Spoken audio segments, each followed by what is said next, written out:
Je m'appelle Lord et ma conjointe est atteinte d'un trouble bipolaire. À l'automne 2005, il est arrivé des événements.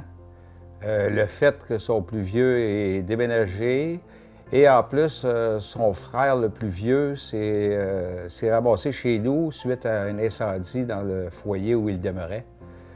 Et suite à ça, ma conjointe a fait comme une crise qui l'a amené à se ramasser à Douglas pendant presque un mois et demi, où ils l'ont diagnostiqué avec un trouble bipolaire sévère.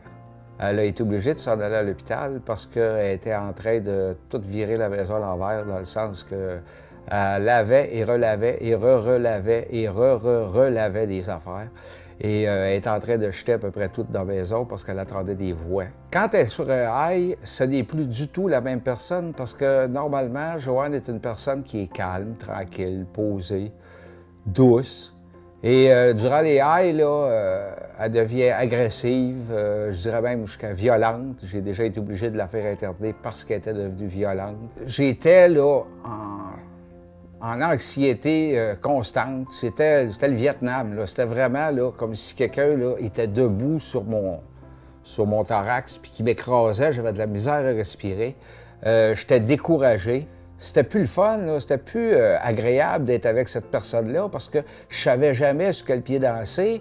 Et quand elle a décidé d'arrêter de prendre sa médication, là c'était la fin du monde, là. Puis moi, j'étais plus un époux à ce moment-là. Là. J'étais rendu l'infirmier en chef, j'étais rendu le gardien de sécurité. Je surveillais si elle prenait sa médication. J'avais besoin d'aide, puis dans ma petite tête dans ma grosse égo d'homme, je voulais pas demander de l'aide à personne. Moi, la seule idée que j'avais, c'était je vais aller chercher de la médication pour pouvoir dormir puis pour pouvoir enlever l'anxiété. Et ça a fonctionné les premiers temps. Mais là, quand c'est rendu les deux qui sont médicamentés dans la maison, là, ça faisait pas non plus très bon ménage. Il y a une infirmière qui m'a dit « C'est pas de l'épolule que vous avez besoin, monsieur, c'est d'aide. » Puis elle m'a donné le numéro de l'association, la FAPAM, qui, eux, m'ont référé à une association dans Verdun. Et là, il y a eu un gros tournant.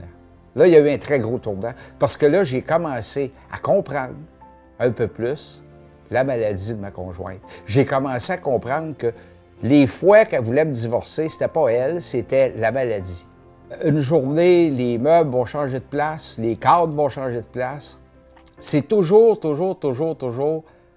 à refaire. Mais moi, toutes les semaines, je vais dans un groupe d'entraide, puis je peux aller délester le trop-plein que je garde en dedans. Avant de craquer, fais comme moi, demande de l'aide.